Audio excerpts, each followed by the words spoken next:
Ladies and gentlemen, welcome to Mark Bell's Saturday School. This is an awesome opportunity for us, the people, to ask the people's coach any question that we may have in regards to success, fitness, motivation, etc., etc.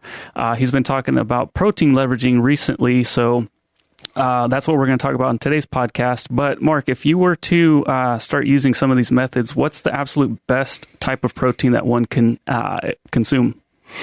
Yeah, I think, first off, I want to say that nutrition is, very individual. And what I mean by that is sometimes it has to fit with some of your belief system that you previously had and maybe some of your ethical and moral values. And so I am a promoter of the carnivore diet. I am a fan of eating meat, and I personally don't have a moral or ethical issue with eating meat. However, as we move forward down the years and stuff like that, we could find out that factory farming is really, has some really negative practices. But as you guys know, I use Piedmontese beef is a majority of the meat that I use. I'm a fan of their farming. Hopefully I'll get an opportunity to go and check out what they have going on out there in Nebraska. But anyway, aside from that, when it comes to protein, I think it's important to try to find things that feel good to you. So aside from the moral or ethical feelings that you may have, let's just talk purely about eating and how it can, maybe benefit you. You want to go by previous history. What do you think you digest well? Also, I wouldn't, I would try not to cast any, I wouldn't try to conclude that you can't digest red meat because you've had bad experiences with McDonald's. I would give that another go, and I would try other types of meat because, a lot of times when we eat McDonald's, we're eating a bunch of other crap with it. So I would, the quality of the meat, I think that topic alone is a large topic, and it could be questionable on how much it matters. But I will say, in my own experience, it's been better for me to spend a little bit more money on meat that I view or deem as being a little bit higher quality. That's helped me with taste, and that's helped me get to a good protein source that I like. So for me, my main source of protein is red meat. I know other people that tend to do a little bit better with chicken. I know some people that tend to do a little bit better with fish. As of late, there's been more information about polyunsaturated fats, PUFAs, and some people don't think that eating chicken and eating pork is all that healthy. I don't think it's not healthy. I don't think there's enough evidence in that way to really worry about that. I still think that chicken is a lean source of protein, and it's still great. However, what I would say about red meat is that it has good nutrient density to it, meaning that it has both micronutrients and macronutrients. And then also, a lot of times a steak is going to be calorically dense in comparison to a chicken breast. Now, here's where we can utilize some good strategy. Let's say a chicken breast. Let's just say it's 3 inches wide by 6 inches long. Can I get a hey now? Right? And let's say we have a steak that's of equal size. They're exactly the same size. Let's just say, for argument's sake, let's say they're like bigger than your hand or something like that. So just so you can kind of envision, what these kind of slabs of meat look like, right? The chicken breast, under normal circumstances, is going to have a lot less overall calories in it. And if you're trying to live in the wild off of just chicken breast and you had no other fat sources, you weren't pouring olive oil on it or anything like that, you would have a tough time surviving off of the chicken breast as compared to the red meat, because the red meat would have a little bit more fat in it, and it would also have micronutrients that are important. Chicken breast also would have micronutrients, but not nearly the levels. It's my belief, and from a lot of the things I've seen, that you can pretty much live really well off of muscle meat. and off of red muscle meats. And I think that Dr. Sean Baker is good proof and good evidence into this. And I think that a lot of his not his research, but the cast of people that have surrounded him and that have also followed suit and followed the same diet without having liver and without eating kidneys and pancreas and testicles and things like that, people have still thrived and done really well. So let me move on into talking about something a little bit more simpler to grasp, something that's not even simpler necessarily, but just easier to utilize, and that's protein leveraging. Protein leveraging is basically just being protein first. I call it meat-minded. You can kind of call it whatever you want, but you want protein to be a priority. Protein priority dieting, we could even call it. Just protein forward, protein first. Protein is the first thing that you're thinking about at all times. I learned this very early on in my lifting career. I learned this probably when I was about 13, 14 years old, from my brothers and from my uncle. My uncle was big into lifting. He was big into pro wrestling, watching the old AWA professional wrestling, watching the Road Warriors from back in the day and seeing how big and jacked some of these people were. And then reading about it in magazines, the first thing that always came up was these people lifted weights and they ate a lot of protein. More recently, there is more and more information all the time about the specifics of protein leveraging. And if you want to know an amazing amount of information from it, there's a guy by the name of Ted Neiman, who we've had on the podcast before. He's probably at the forefront of researching this, but I believe that protein leveraging could potentially be at the forefront of helping with obesity more so than any other singular type of nutrition ideology that we have. It's a pretty profound statement, but I'm in massive belief of this because when you eat more protein over a period of time, you will eat less. You will drive down the overall amount of calories that you have. Now, I also want to say that having control over your diet is not everybody's problem. People overeating is not everyone's problem, but 39% of the world is overweight. And I think in America, we're at like 60% obesity rate, not just overweight. And so, when you start to think about those numbers, it's like, wow. And then let's think about the most troubled of our population. Who is the most troubled of our population in terms of, I guess, setting up their health for the rest of their life and also ending their life and setting up what the end of their life looks like. You know, we have our kids and we got our parents, right? And we have our grandparents and stuff like that. These people under normal circumstances are not getting anywhere near the amount of protein that they need. I believe Americans are somewhere in the 13% range. I could be wrong on that stat. It's been a little while since I looked it up, but I think America is about 13% 13% of their diet is made up of protein. And so that means that the rest is everywhere else. To try to shift protein into like a 70 percentile range is just like not going to happen probably. Like that's too big of a shift. But can we increase it by 10% and lower the other ones a little bit? I believe so. I believe you can get yourself to 25%. 30% protein diet and a decent amount coming from fat, and then the rest coming from carbohydrates, or some combination thereof, where some's coming from fat, some's coming from protein, but a real modest amount is coming from the carbohydrates. Now, I also got to say that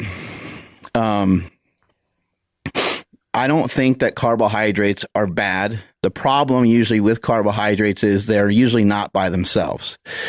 And when they are by themselves, they can also be problematic because if it is by itself and you're going to eat it, a lot of times it's in the form of something sugary, such as a fruit juice or a soda, right?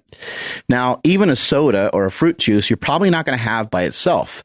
You're going to have it with some other food. Let me ask you this, does the orange juice of the soda does it really do much of anything to fill you up. You're not really feeling much satisfaction from that other than the flavor. Flavor might be great, but can you replace those calories with water? Can you replace those calories with using a product like Element, which is a electrolyte that we like to use here at Super Training Gym, or Keto Vitals? Or could you replace that with dropping in a little bit of lemon, squeezing a little bit of fresh lemon into some water and maybe getting a little salt in there just so you get some flavor? Do you have other options? Could you mix in even a Diet Coke? I would be okay with, or a Coke Zero. I know people get all out of control when it comes to, should we be utilizing these, fake sugars and so on, and how dangerous they are. But I think utilizing them strategically here and there, I don't have much of a problem with. Having a diet soda, once a day, a couple times a week. If somebody has evidence otherwise on how dangerous they think that is, then you can at me, bro. But I don't think that that's going to lead to much of a problem. I think the main problem in America, let's stick to America, let's face it, because Americans, we don't care about nobody else, right? No, I'm just kidding. We have our own problems here in the United States, and a big problem is obesity. And I think that if we can start to try to rectify it here, maybe we can assist and help other countries with it as well, since I think that we're the ones that have kind of pushed this out to the rest of the world with McDonald's and all these other things. But anyway, back to this idea of protein leveraging and how you can really utilize it to your advantage. So let's just take things like one step at a time. Let's say that you have, had kind of a normal standard American diet, or you've been listening to this show for a little bit, and you have even tried a little bit of bodybuilding diet here and there. You've tried a little bit of keto here and there, but you just haven't really been that consistent. Where I would start is I would go with 1 gram of protein per pound of body weight. Even if you're big, even if you're 350, even if you're 400 pounds, that's where I'd like you to start. Even though you could get away with less, I would like you to start there, because if you weigh 400 pounds and you have, 250 pounds of muscle on you, or 200 something pounds of muscle on you, your body fat percentage, yes, it's high, and yes, you are eating extra calories. However, if the extra calories are coming from protein, it's not that offensive to your body. That's under normal circumstances, there's not a lot of situations where that's going to turn into body fat. Now, we know that if we end up with excess calories, period, that we're going to have a tough time losing weight, and we can even gain weight regardless of the style of diet that we're on. But what I would say about this, and what makes protein leveraging special, is it's nearly impossible to overeat. And you can almost eat as much protein as you want and still be relatively safe. And when I say eat as much protein as you want, I think in some cases people can go 2 grams.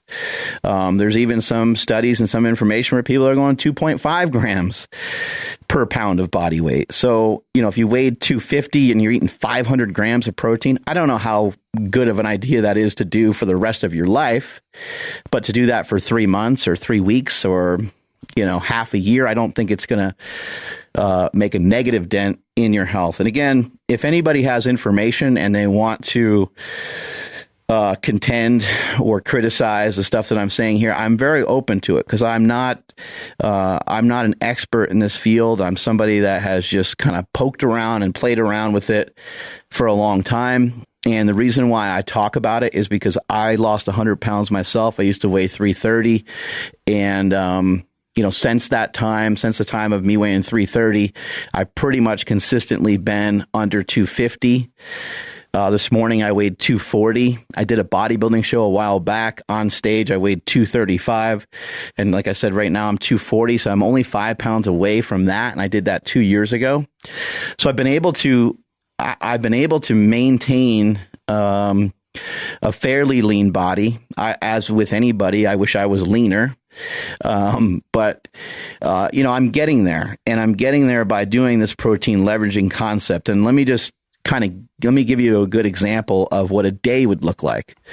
So I'm going to say, aside from intermittent fasting, because intermittent fasting just adds another element into the mix, but I'm going to leave that out for the moment.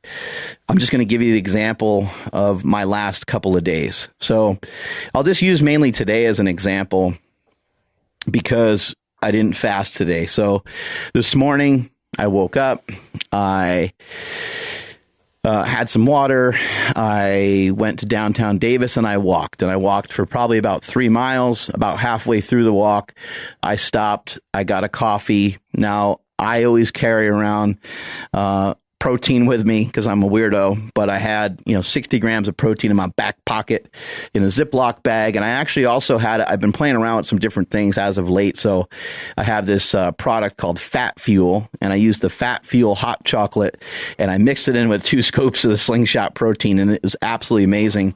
Mixed it into an iced coffee and just kind of drank that on my walk. Now, grams of fat, probably 20. There was nothing else in the coffee other than that stuff. I didn't have any cream or sugar or anything like that in the coffee. And there was 60 grams of protein. So that was meal 1. Meal number 2, the wifey was like, "Hey, I'm cooking some breakfast. You want something?" I was like, "Sure." So about 2 hours later, I ended up having some eggs with some steak and some sausage and an avocado. Not sure the details on that one in terms of the amount of protein, but I'm just going to guess, and let's just say it's another 50.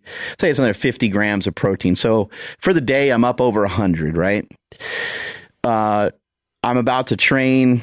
It's about 12 o'clock or so. Probably my next meal probably won't be till like 4 because I'm not really diligent about eating every 2 or 3 hours, especially since I've committed to doing intermittent fasting. It doesn't matter if it's 5 hours or 6 hours since the last time I ate. I don't really worry about it too much. I'm not trying to like frequently feed my body. What I am trying to do is be consistent with the overall amount of food that I get in a day. A, making sure I get enough, and B, making sure I'm not out of control and eating way too much.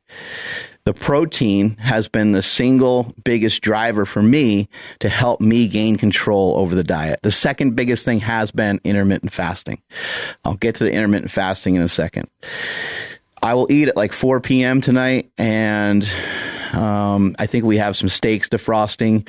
I will probably eat some ribeye, and I'll probably get in another 60 grams of protein at like 4, and then probably again at around 6 or 7, I'll probably eat again. Even if I don't need it, a lot of times I'll end up eating one more time.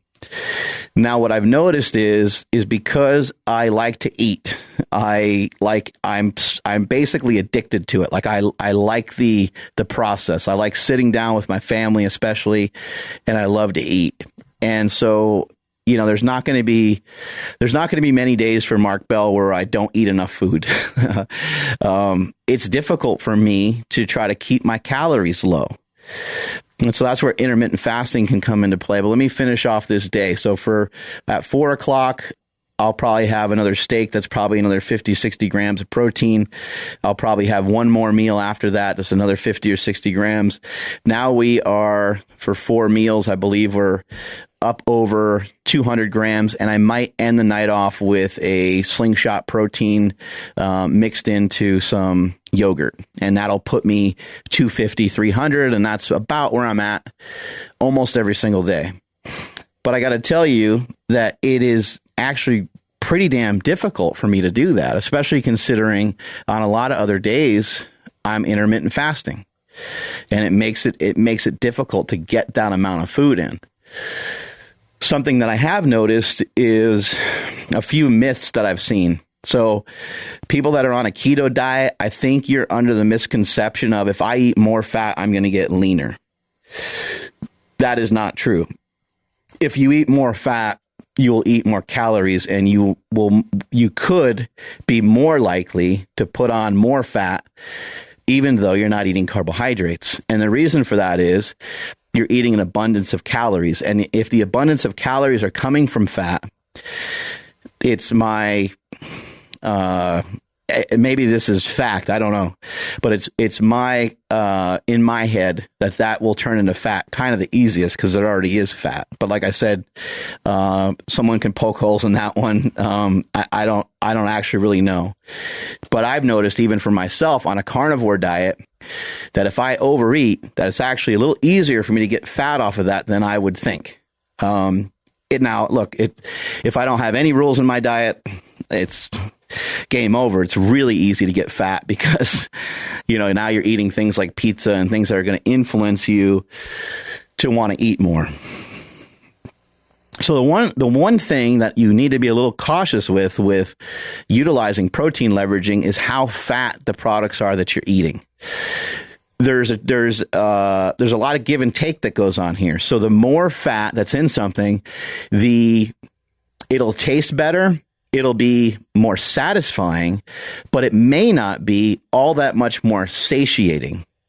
And so you might find yourself eating more. Another thing that's happened to me that I noticed is if I eat too much, if I really slam food and I get myself really stuffed, that triggers a lot of errors in me. For me personally, it makes everything else just a little bit harder. If I get myself to the point where I finished my food, I feel pretty good about it, and then 10 minutes later, I'm actually recognizing now that I'm pretty full, pretty stuffed, that is right where I need to be. That's like the sweet spot for me. So you guys should pay attention to this as well. Have you noticed that if you really stuff yourself, especially with meat, how you're just looking for, hey, what's the opposite of meat? Now your taste buds, it's probably something that's ingrained in me. I don't know if it's everybody, but for me personally, I think it has to do with when I was a kid. Hey, finish your plate, finish your plate, finish your plate. You get, and now you can have dinner. You can have dessert.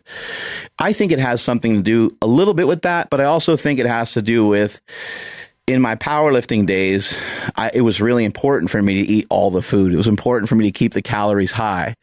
And so it was like a challenge. Okay, eat this pizza. Okay, now you got to eat these Snickers bars.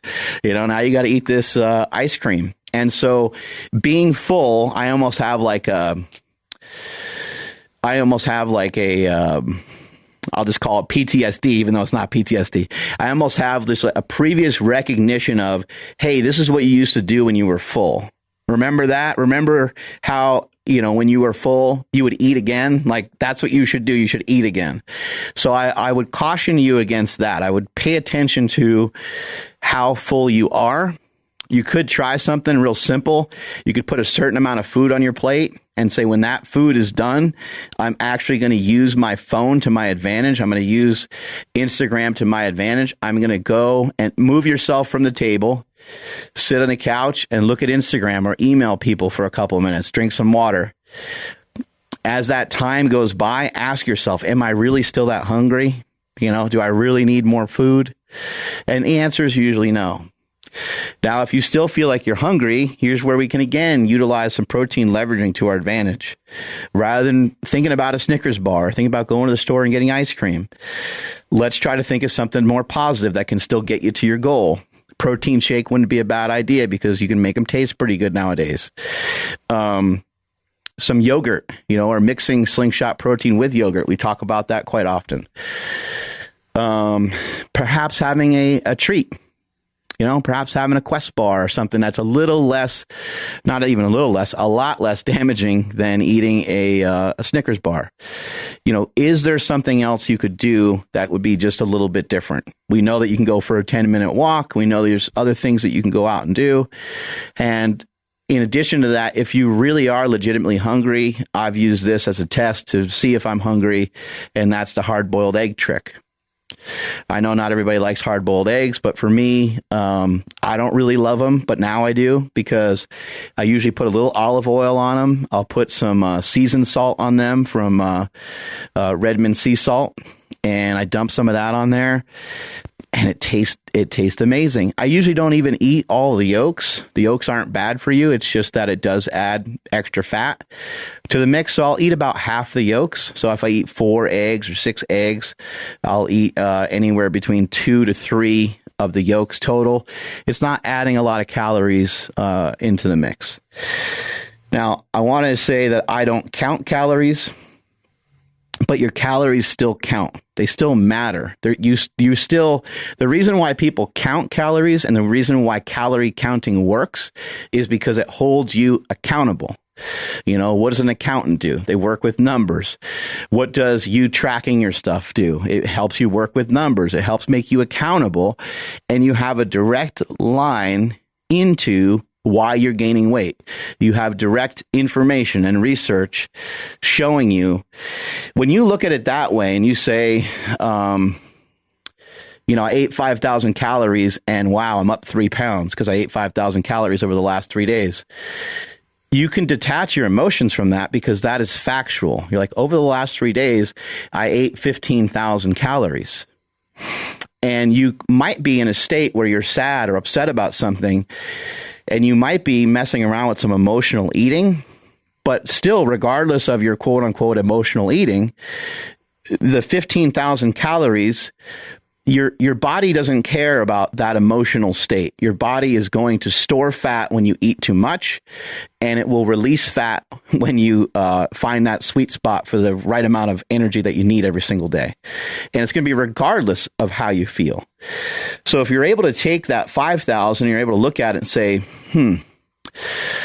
let's just say it's 3,000 because 5,000 is a lot of calories. So let's get down to around 3,000 calories. Can you eat a little bit less and figure out a way to be less hungry? And the answer is yes. And you can do it very easily through protein leveraging. I'm going to finish up this conversation by talking just a little bit about intermittent fasting. Intermittent fasting is the other piece of the puzzle that has helped me to be able to reduce and control my calories. Just a little bit on calories, like, I'm not a fan of them for multiple reasons. I don't even think the information that we have for protein is correct. And I hope within the next couple of years that we change. I hope we change the information on protein. So for now, 1 gram of protein equals 4 calories, but I think eventually that will probably only equal 1 calorie. But that might throw everybody off. That might change all the apps and screw everything up forever. But protein to me is not an energy source. Your energy sources are fat and carbohydrates.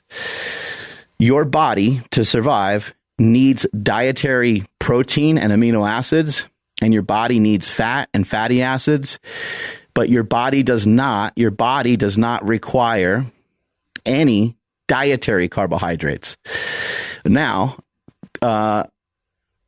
glucose is so critical to the body that your body will make it. And it will make it out of amino acids. And some people argue that that's not good. That could very well be true. I'm open to that dialogue. I'm also open to the fact that somebody could argue and say, hey, I don't think not eating any carbs is a great idea. I'm open to that. That's okay. However, I don't think there's scenarios in our history from an ancestral standpoint that make any sense that we would really, I don't want to speak in absolutes, but I can kind of say it this way. I don't think there's a lot of situations where we would, quote unquote, ever come across eating 200 or 300 grams of carbohydrates out of nowhere.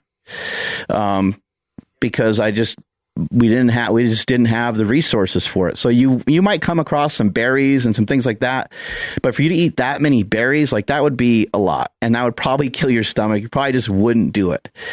And then in terms of, getting a real bolus of carbohydrates through a liquid, there is no liquid representation of anything that I can think of that would be like that in nature. I mean, there's some things that might be like that a little bit, but like juices and things like that, like those things are, I don't think that we have to necessarily do exactly as our ancestors have done, but I do think it's important to understand that those things aren't normal. Like your body, even a protein shake, think about getting in 60 grams of protein in like 10 seconds. And just think to yourself, how does that make any sense? Like, under normal circumstances, I'd have to chew that up a lot. And yes, there's things like milk and there's some stuff like that. But like even milk, you're not going to like chug milk. Like it's going to take you a minute to drink it, or at least it should. Otherwise, you're going to be farting your face off, right? Your stomach's going to be killing you. So anyway, I think that if we look at our ancestors, they probably sat down and ate a huge amount of meat at a given sitting, and then they probably intermittent fasted. They just didn't know it was called that. But more so than intermittent fasting, they more so intermittently ate, because they weren't thinking about fasting, that's for sure. They weren't thinking about not eating. They were thinking, I need to fucking eat. That's what they were thinking about. They were intermittently eating. Now, we don't have to worry about those things anymore. We don't have to eat like that any longer. But I think what it is important to shift your mind towards, and what it's important to shift your mind into this gear, is you could probably figure out a couple ways to eat less food. You can probably figure out a couple of ways to pull some energy from the amount of food that you eat every day. And you could probably shift that energy into creating the body that you've always wanted, or at least heading in that direction. The biggest thing that I see, the biggest mistake I see most people making, most of the people that are in fitness, most of the people that follow along with podcasts such as what we have, is they self-sabotage themselves at the end of the day. And if you utilize protein leveraging and you utilize intermittent fasting, it'll be more difficult for you to sabotage yourself at the end of the day, because you know how damn hard it is every single day just to get the right ratios and the right protein amount. You're going to say, I worked way too damn hard for this. Think about in the NFL when you hear, someone asked the Patriots about, they're playing the Jets and they're like, you guys slaughter the Jets all the time, should be an easy victory. And, Bill Belichick, Tom Brady, they always downplay that and say, look, man, getting a victory is damn hard in this league. It's hard. Getting a victory in life is tough. It really is tough. And when you have to work for it, when you trained already on that day, you already got in 100 grams of protein, you already practiced some intermittent fasting, you're like, you know what? There is no way that I'm going out like a chump on this day. I'm going to make this a 10 out of 10 day. Because at that moment, you're at like an 8, and you can either go towards a 6 or you can go towards a 10. It's up to you on which way you want to go. You want to go left or you want to go right. Go towards that 10. Go towards that bigger number. And when you do so consistently, you're going to start to lose weight. You're going to start to get momentum. And that's when somebody at the gym is going to go, yo, what are you doing different? You look great. And now all of a sudden, you're a resource for other people. And you're kind of looking around like, I can't believe that this shit happened. How am I the resource? I was the fat guy. I was the person that was always out of shape. And now you're in shape. So that's protein leveraging. Again, you want to look up some deets on it. You want to get the real details. Ted Neiman is at the forefront of really pushing that information out there. Just try your best to, really up that protein amount. I would say this too. Just try to not have any meals. This doesn't mean any meals ever. Try not to have any meals that just don't have protein in them. And if you think about snacks, what's the biggest problem with snacks? Snacks are they're usually not protein. Like, we're not really snacking. I mean, sometimes you might have salami or pastrami or something like that, or a little bit of cheese, but those are good. I think those are good. I think those are fair game because they got protein in them. So every time you think about eating, I want you to think about protein. And especially you get around your parents, your grandparents, your children, really try to reinforce, hey, you know what? You should have a little bit more chicken breast. You should eat a little bit more. If they don't like chicken breast, get chicken thigh. Got a little extra fat in it. Tastes a million times better. Mix it in with some rice. I wouldn't even worry about the carbs necessarily, because when you start to protein leverage, and if you intermittent fast on top of that, you're eating your calories in such a short chunk that it just starts to become a little bit irrelevant. Now, obviously, you don't want your kids and your grandparents to necessarily intermittent fast unless they knew what they were doing, unless you knew what you were doing. But when it comes to mixing in other foods, take advantage of that. Mix in other foods, mix in other ingredients so that people eat more protein. And for you yourself, you can kind of judge on whether you need that or not. I'm just going to finish before Andrew hops in here. I'm going to finish off with saying that just the other day I ate. I had some Piedmontese filet mignon. It was freaking unbelievable, super good. I had a little bit of ribeye, and I was just like, I thought I was maxed out. I thought I was full. My wife made some chicken. A lot of times we take leftover chicken. We had that the night before, but it really wasn't that good. I think we overcooked it a little bit. It got a little dry. We chopped up the chicken. She threw some Parmesan cheese over top of it. She mixed it in with some vegetables, used a little bit of tomato sauce on top of it, threw some Parmesan cheese on that bad boy, and it was fucking awesome. And I ate a whole bowl of it. So boom, I got in another big chunk of protein when I thought I needed to wave the surrender flag. Yeah, you're such a fatty sometimes. It's unbelievable. I love it. Fattest guy you ever met. Yeah, so some follow-up questions from the class here. We've had tons of experts on the podcast, and I've asked this question a bunch of times, but just so that way people listening right now, like, we've heard that you can have like 25 grams of protein per meal or whatever it may be. Is there any truth to that, or have you noticed any difference of like, I'm going to have just a little bit of protein right now and then I'm going to, fill it in later? Or have you just like maxed out and just got nothing but benefits? From a scientific standpoint, I believe that has been dispelled a few times. I do think there are like certain amounts that your body can kind of keep up with, per like hour or whatever. But also I'd like you to think about this, all species, this is something that everyone should know, all species need protein. At least as far as my knowledge. There could be something weird out there that doesn't need it. And everything is in pursuit of protein all the time. Even humans, even when we're eating Cheez-Its, we're trying to get more protein, but we're just not going about it the right way. And we're never actually getting it. And these are highly palatable foods, and they're overriding our ability to learn when to stop eating. But we're also not getting the protein in there. So I don't know. I don't think that has any merit, that 20 grams, 30 grams rule. I also think it wouldn't be a great decision to, ingest, 100-gram protein shake with your dinner, unless your goal is to try to add some size and you're trying to experiment a little bit. Because I just don't think that would make a lot of sense towards you being able to assimilate all of that. But think about it in terms of like humans are pretty tough, and we're able to adapt to a lot of things. That's probably the reason why we're able to adapt to like eating ice cream, is because if we were more fragile, we would be fucked. We would be totally screwed.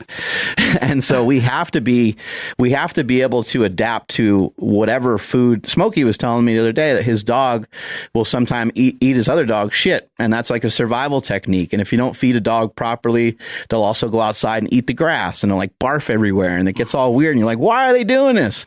But they're just trying to get their calories from wherever they can.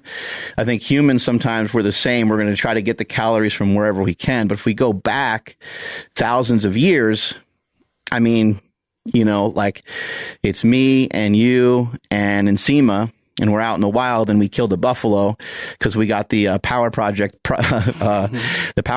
team going out there. We kill the buffalo. We're going to try to eat as much of that as we possibly can. We're not going to be like, hey man, no more than 30 grams, because, the meat's going to go bad and so forth. And it doesn't make any logical sense. So I would say, like, at a given time, I think you could probably handle 100, 200. Like, your body is smart. Your body will figure it out. Somebody listening right now might be like, no way can you, handle 200 grams at a time. But there's people that do one meal a day. And they do quite well. I don't know what the research says, but again, I think that is kind of a myth. Yeah. Earlier you were talking about red meat just being, to shorten it up, like a superior form of protein over chicken. Bodybuilders are the most jacked dudes on the planet. We all want to be one. They mainly stick to chicken. So like, why would they stick to chicken when red meat is superior? That's a great point. And I'm glad you brought that up, because so a lot of times bodybuilders are using supplementation. You know, I'm not talking about the PEDs and stuff like that, although that is part of bodybuilding as well. But even aside from that, even a natural bodybuilder, a lot of times they're using supplements, right? They're taking a multivitamin. They have, you know, various vitamins and creatine and things like that. And so if you hit some of your needs, some of your micronutrient needs via eating different foods and via some supplementation, you're good to go. And also bodybuilders, and you bring up another great point, Andrew. That was good job on you. So bodybuilders will also utilize vegetables to their advantage. I don't think people understand how smart bodybuilders are with their diet. Mm-hmm. You know, and with their training too. Shit, man, bodybuilders are freaking smart. So bodybuilders have been utilizing protein leveraging for forever. You know, they've been eating a lot of protein for a long time, maybe not even knowing what it does, but now we have all this research behind it. I'm not a big research person, but however, sometimes the research can kind of validate and it can kind of make you understand like, oh, that's why that technique worked. And that's why that other technique worked, even though they seem to be unrelated. But carnivore and bodybuilding diets are very similar in a lot of ways. Bodybuilders have been eating large amounts of meat for a really long time. 2 or 3 pounds of meat a day is very, very common amongst bodybuilders. But to your point, you know, a lot of times, again, bodybuilders will utilize amino acids during a training session. Their chicken isn't worthless, you know. It's just that chicken breast doesn't have the amount of vitamins, but we're not going to die if we don't have vitamins, especially here in the U.S. Especially, look, if you get a cheat meal here and there and things like that, it's going to change everything. There's also, I need to learn what this word is because it's a fancy word and it would really elevate my game and make me smart.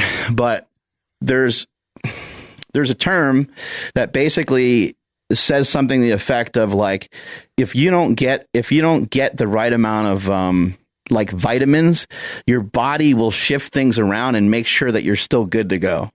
So if you don't get the right amount of potassium, like you're supposed to get like 3 grams of potassium a day. If you don't get the right amount of potassium, your body will figure out ways to not necessarily like make potassium, but a lot of give and take between the other elements and between the other minerals. I need to look that word up and I need to get that straight. Mm-hmm. I'll look that one up and get back to you guys on that one. But the basics of it is that you don't have a, what is it called? Recommended daily allowance. That's fake. You don't really need to get things in every day. It's just a recommendation because they don't want you to be malnourished. But if you get some of it in, you know, copper or zinc or some of these things, like you don't need a lot of it every single day to be a higher performer and to be in good shape. Awesome, dude. All the other questions that the class had, you answered in the whole length of this awesome podcast. So just compare notes to see what everyone else got. I thought it was huge that you said, find what feels good. You know, that's been huge in my life. You know, I did try like the keto, like a keto-ish diet, and I just didn't feel great. I did carnivore and kind of felt almost about the same. And now when I mix higher carbs and low fat, I feel a lot better. But the main staple has always been make sure I get protein in every meal, and not just some protein, but like a lot of protein. Because once you learn, like, hey, I'm trying to make some gains, you're going to rely a lot more on that protein. I thought what you said about, you know, kind of protein leveraging and you know, being, I just had it written down, meat-minded, meat-forward, being the best nutrition ideology. I think that's huge. I think that's going to hit people a certain way and get some reactions, but I don't really find fault in anything that you said today. So I think that's very important. And then one of the questions I had was like, it was kind of a more broader question, but you did answer it in a certain way. And it was basically just, you know, people complain about protein, like good quality meats being expensive. Carbs are just huge abundance.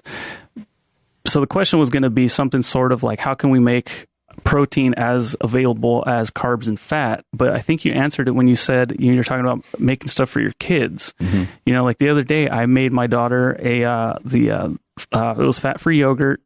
It was Slingshot protein, and that's all I had. But for hers, I added some fat-free or sugar-free chocolate chips. and some chocolate syrup on top. Yeah. She thought she was having just like an absolute amazing dessert. And I looked down at it, and I'm like, dude, that is a protein bomb right there. Because, where is she going to get 60 grams of protein in one sitting? It's awesome. Which is probably too much. I'm fine with that. But, hey, that's how I was able to kind of trick her into enjoying more protein. And what fat-free yogurt or whatever it was is super cheap at Costco. So that was how I was able to do it. And I think what you said earlier was spot on. My daughter loves to mix up some fruit. She gets some frozen fruit from the fridge, sometimes some fresh fruit, and she makes a smoothie. And then sometimes I'll make them for her, and she's like, "Oh, this is different." I was like, "Oh, you don't like it?" And she's like, "No, I like it." She's like, "What else did you put in there?" And I just told her, I threw in a couple scoops of protein. She's like, "I don't really think I taste the protein." And she's like, "Which one is it?" I said, "Oh, it's this collagen protein that's flavorless." And she's like, "Oh," it gives it a smoother texture. She's like, "I really like that." And so there's ways around it. In terms of finances, that can be tricky. It's because, your protein is going to cost you more, but it's also going to be of great value to you and your family for you to be healthy.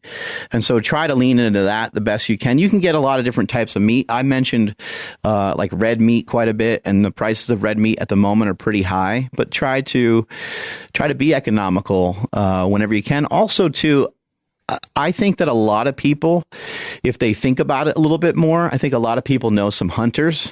And so if you know someone who hunts and you say, "Hey man, I'll even pay you for your meat if you got because they're usually just going to give it to you for free. But it's rare that a hunter doesn't have a lot of extra. They're like, "Dude, there's no way I can eat that amount of food, so I'm just going to, I'll give you some, and sometimes you can find, Costco has a lot of great deals. Sometimes you can, sometimes eggs aren't too expensive. There's ways around it. It's not an easy solve because, a lot of the carbohydrate type stuff is going to look super cheap and super inexpensive, but it's per 1 unit versus you getting a 12-ounce steak, that could be a majority of your food what if you only had one more steak than that? That's kind of your food for the day. One last note, too, on carbohydrates. For me personally, I've been eating a little bit of carbohydrates lately. But when I say a little bit, it's tiny amount. I had probably, a big spoonful of potatoes last night with my steak, and I threw some butter on them. But it's I can't even imagine that it's more than 15 or 20 grams of carbs, and I'll eat some berries here and there. Some blueberries and stuff like that. But what you also said about, what feels best, keep in mind what feels best will probably be enough to get you in pretty good shape. But what feels best probably won't be the best thing to get you really lean. If you're trying to get shredded, then you got to go haywire and you got to go into something that you have to start to get into some areas that aren't that comfortable. And that's when you see bodybuilders, eating tuna fish out of the can and dumping mustard on it and shit like that. That's these desperate times call for some desperate measures. I used to dump a bunch of mustard on my chicken breast and stuff like that when I'd get ready for shoots and things of that nature. But aside from that, you should be able to get in really good shape with foods that you like, with foods that you enjoy. It just might take a little sacrifice up front with you choosing to do some intermittent fasting, and you might have to choose to just, start to eat a lot more protein. Last suggestion of the day here is if you've never tried anything like this before and you haven't eaten much protein in the past, just try an additional meal of protein. Don't listen to this podcast and say, shit, Mark said I got to have 300 grams because he eats 300 grams of protein a day. That will wreak havoc on your stomach. That will not feel good. So take some precaution with that and enjoy the information that we shared today. Thank you guys so much for following along. Yes, thank you everybody for checking out Saturday School. Please hit us up on all social media platforms, at Mark Bell's Power Project on Instagram, at MB Power Project on TikTok and Twitter. Let's see, Facebook, I can't remember the thing, LinkedIn, YouTube, all over the place. Use the hashtag MB Saturday School. Ask us some questions. My Instagram is at I am Andrew Z if you want to get in touch with me. Mark Bell, where are you at? Don't forget to check out Certified Piedmontese. Oh, yeah. All links in the podcast show notes and in the YouTube and Facebook descriptions. You can use the code Mark Bell and you get 25% off. You get free shipping on any orders over $99. When we tell you guys that it's the best damn meat you can get your hands on, it's the best. I mean, it's gotten to the point where I'm just like a little bitch at home. Mm-hmm. It's my wife's like, oh, I cooked. I'm like, I'm like, is that the Piedmontese or is that something else? She's like, you won't be able to tell the difference anyway. And I'm like, I can tell the damn anyway. I'm at Mark Smelly Bell. Strength is never weakness. Weakness is never strength. Thank you guys so much for following along. Catch y'all later. Bye.